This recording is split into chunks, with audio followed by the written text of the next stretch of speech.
तो जानना जरूरी हो जाता है कि डीसी और एसी में क्या डिफरेंस है, वो कौन सी लाइन है इन दोनों के बीच में जो दोनों को डिफरेंशिएट करती है। अलग अलग एंगल के साथ देखेंगे, 10 हमारे पास फैक्टर हैं, 10 हमारे पास पॉइंट हैं, इन पर दोनों को परख के देखेंगे कि दोनों में क्या डिफरेंस है। भाई सबसे पहले अगर आपसे पूछा जाए कि डायरेक्ट करंट कौन सा करंट है, तो क्या बोलोगे? Direct current that means DC वो करंट है जिसका मैग्नीट्यूड और डायरेक्शन दोनों नहीं बदलते। हमने कह दिया कि भाई ये हमारे पास एक सर्किट है जिसमें डायरेक्ट करंट फ्लो हो रहा है। कैसे पता? बोला एक बैटरी लगी हुई है, तो डायरेक्ट करंट अगर इसमें 10 एम्पियर का फ्लो हो रहा है तो इसका जो 10 एम्पियर है ना, वो 9 नहीं होगा, वो 11 नहीं होगा, वो 10 एम्पियर ही फ्लो होता रहेगा, बिकॉज हम जानते हैं कि बैटरी कांस्टेंट रेट के साथ जो है करंट को फ्लो कराती है। और अगर करंट की डायरेक्शन ऐसे है तो करंट इसमें इसी डायरेक्शन से फ्लो होता रहेगा। तो पूछा जाए कि डीसी क्या, तो बोला डीसी वो करंट है जिसमें करंट का मैग्नीट्यूड नहीं बदलता, जिसमें करंट की डायरेक्शन नहीं बदलती, जबकि एसी इसका ऑपोजिट है,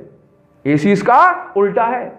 अब अल्टरनेटिंग करंट वो करंट है जिसके अंदर करंट का मैग्नीट्यूड कंटिन्यूअसली बदलता है, मैग्नीट्यूड कंटिन्यूअसली बदलता रहता है। फॉर एग्जांपल हमने कह दिया कि इस सर्किट के अंदर जो करंट है वो जो है आपका इस तरह से फ्लो होता है कि भाई इसकी वैल्यू 0 से लेके 10 एम्पियर तक कंटिन्यूअसली चेंज होगी।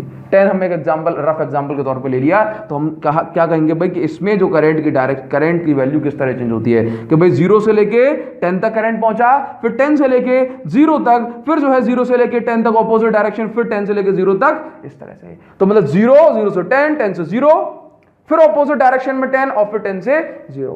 दैट मींस करंट का जो मैग्नीट्यूड है वो कंटिन्यूअसली बदल रहा है और डायरेक्शन पीरियोडिकली बदल रही है। डायरेक्शन ये गया, यहां पर आया, फिर जो है यहां पे गया, फिर यहां पर आया, तो डायरेक्शन क्या है? डायरेक्शन भी बदल रही है लेकिन पीरियोडिकली, एक सर्टेन पीरियड के बाद डायरेक्शन बदलती है। दैट्स व्हाई हम कहते हैं डायरेक्शन पीरियोडिकली बदल रही है। तो डीसी और एसी में ये एक छोटा सा डिफरेंस हुआ। इसके बाद हम बात करते हैं कि इसका जो मैग्नीट्यूड है, एसी का मैग्नीट्यूड है, ये क्यों बदलता है, आखिर इसमें वैल्यू कांस्टेंट क्यों नहीं रहती? तो इसका रीजन है मोशन ऑफ चार्ज। इसमें रीजन है मोशन ऑफ चार्ज कि भाई डायरेक्ट करंट, जब एक बैटरी से जो एनर्जी हमें मिलती है वो कांस्टेंट रेट के साथ मिलती है।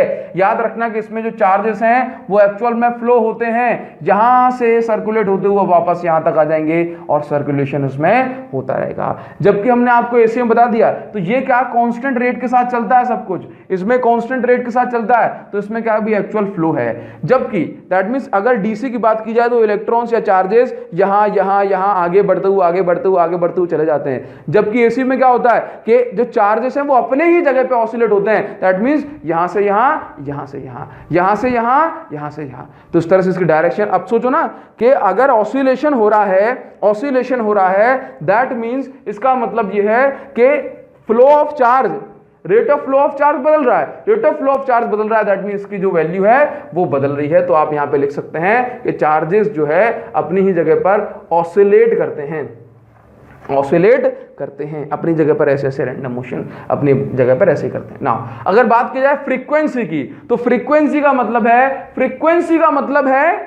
कि जो सोर्स एसी बना रहा है उसकी जो कॉइल है वो 1 सेकंड में कितनी बार घूम जाती है। तो याद रखना कि भाई एसी को हमने बता दिया कि एसी जो है एसी जनरेटर से बनाया जाता है, जबकि जो है डीसी बैटरी से बनाया जाता है। अब बैटरी के अंदर कोई कॉइल नहीं होती जिसको घुमाया जाता है, तो बैटरी की जो फ्रीक्वेंसी है दैट मींस जो डीसी की जो फ्रीक्वेंसी है वो है 0 हर्ट्ज। 0 हर्ट्ज का मतलब है 0 साइकिल पर सेकंड, जबकि एसी की जो फ्रीक्वेंसी है वो है 50 हर्ट्ज, बिकॉज जो एसी जनरेटर होते हैं उसकी कॉइल को 1 सेकंड में 50 बार घुमा दिया जाता है इंडिया के अंदर। 1 सेकंड में 50 बार घुमा दिया जाता है इंडिया के अंदर, तो फिर इसका मतलब क्या हुआ कि भाई इसकी जो है 50 साइकिल पूरी करती है, 50 साइकिल पर सेकंड। तो इसकी जो फ्रीक्वेंसी हुई वो कितनी हुई भाई? 50 हर्ट्ज। इसकी फ्रीक्वेंसी 0 हर्ट्ज, क्योंकि इसमें घुमाने के लिए कोई भी कॉइल नहीं है। दूसरी जरूरी बात, हम जानते हैं कि भाई एक साइकिल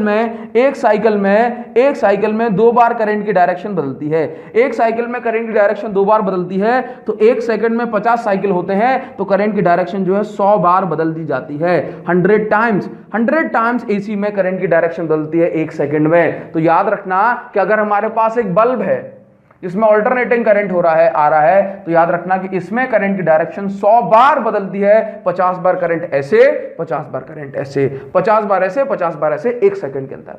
तो बल्ब 50 बार बंद होता है, 50 बार चालू होता है, 50 बार बंद होता है, 50 बार चालू होता है, लेकिन हमारी आंखों की विजन परसिस्टेंस के कारण से हम इसको फील नहीं कर पाते। बात समझ में आती है? तो ये फ्रीक्वेंसी की बात हुई। अब इसके बाद बात करेंगे कि magnetic effect and chemical effect दोनों में से कौन क्या क्या प्रोड्यूस करता है। तो याद रखना सबसे पहले कि चाहे डीसी हो या फिर एसी हो, चाहे डीसी हो या फिर एसी हो, दोनों एक चीज तो प्रोड्यूस करते हैं, जो कि है हीटिंग। क्योंकि करंट फ्लो हो रहा है ना, तो कोलिजन जरूर होगी, चाहे डीसी हो या फिर एसी हो। कोलिजन होगी तो फ्रिक्शन होगा, फ्रिक्शन होगी तो हीट होगी, और हीट होगा तो हीटिंग इफेक्ट होगा। तो चाहे डीसी हो या फिर एसी हो, दोनों हीटिंग इफेक्ट जो है शो करते हैं। लेकिन मैग्नेटिक इफेक्ट की जब बारी आती है तो दोनों में से एक शो करता है मैग्नेटिक इफेक्ट और एक शो नहीं करता। देखिए याद रखना कि अभी तक हम जब डायरेक्ट करंट पढ़ रहे थे तो हमने पढ़ा मैग्नेटिक इफेक्ट ऑफ करंट, हमने पढ़ी बैटरी। तो याद रखना ये जो बैटरी है वो केमिकल इफेक्ट के कारण है।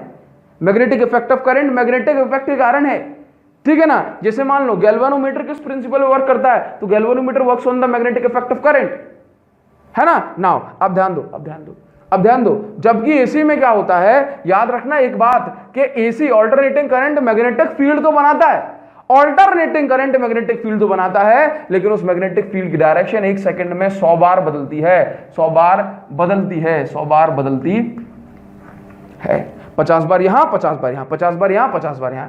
तो इतनी बार 1 सेकंड में डायरेक्शन बदल जाती है। तो कोई भी डिवाइस इतना सेंसिटिव नहीं होता कि अपनी डायरेक्शन को ऐसे 1 सेकंड में 100 बार कर दे। तो याद रखना कि एसी मैग्नेटिक फील्ड तो बनाता है, लेकिन मैग्नेटिक इफेक्ट शो नहीं करता, मैग्नेटिक इफेक्ट शो नहीं करता। जबकि डीसी में करंट की डायरेक्शन बदलती नहीं है तो कंटिन्यूस में मैग्नेटिक इफेक्ट शो होता रहता है। तो मैग्नेटिक इफेक्ट की बात हो गई कि भाई एसी मैग्नेटिक इफेक्ट शो नहीं करता। इसी तरह से अल्टरनेटिंग करंट जो है केमिकल इफेक्ट भी शो नहीं करता। बिकॉज मान लो कि हमारे पास एक बैटरी है जिसमें केमिकल्स हैं, आयंस हैं, तो अगर हम इस बैटरी को चार्ज करना चाहते हैं तो वो एसी चार्ज नहीं कर पाए। क्यों? क्योंकि उसमें मोशन होगा ऐसे, तो चार्जेस जो है हमारे मेन स्विच से अंदर आएंगे बाहर जाएंगे, अंदर आएंगे बाहर जाएंगे, हमारी बैटरी चार्ज नहीं हो पाएगी। तो बैटरी को जो चार्जर होता है उसमें पहले जो है कन्वर्ट किया जाता है एसी को डीसी में, और तब जाकर के हमारे मोबाइल की बैटरी चार्ज होती है। तो याद रखना ये दोनों केमिकल इफेक्ट और मैग्नेटिक इफेक्ट शो नहीं करता।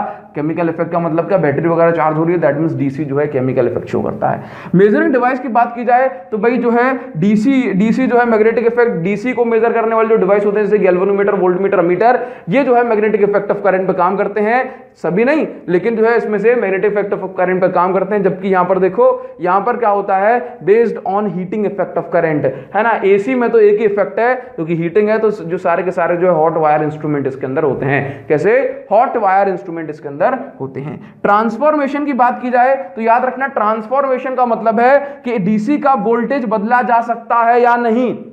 तो याद रखना डायरेक्ट करंट का वोल्टेज बदला नहीं जा सकता, तो कांट बी डन, ट्रांसफॉर्मेशन नहीं किया सकता इसमें। जबकि एसी हमें फैसिलिटी प्रोवाइड करता है कि जो हम वोल्टेज को कम या ज्यादा कर सकते हैं, वोल्टेज को कम या ज्यादा कर सकते हैं। इस कम ज्यादा करने को हम बोलते हैं स्टेप अप ट्रांसफॉर्मेशन, एंड नीचे करने को कम करने को बोलते हैं स्टेप डाउन ट्रांसफॉर्मेशन। तो यहां पर ट्रांसफॉर्मेशन हो सकता है, फैसिलिटी है इसकी, अच्छी बात है भाई। सोर्स की बात करें तो डीसी को बैटरी प्रोड्यूस करती है, जबकि एसी जनरेटर के द्वारा होगा। डेंजरस की बात करें, कौन कितना खतरनाक है, तो याद रखना सेम वैल्यू वाले के लिए, सेम वैल्यू के लिए जो है एसी ज्यादा पावरफुल है, एसी ज्यादा खतरनाक है। क्योंकि किसी मशीन पर अगर लिखा हुआ है 220 वोल्ट एसी और किसी मशीन पे लिखा हुआ है 220 वोल्ट डीसी, तो याद रखना कि 220 वोल्ट जो एसी लिखा हुआ है ना, ये आरएमएस वैल्यू लिखी होती है। आपको ये बात समझ में आ जाएगी अगले लेक्चर में, लेकिन आपको बता दें कि ये जो है 220 वोल्ट इसकी आरएमएस वैल्यू है, एक फिक्स वैल्यू है। लेकिन अगर हम बात करें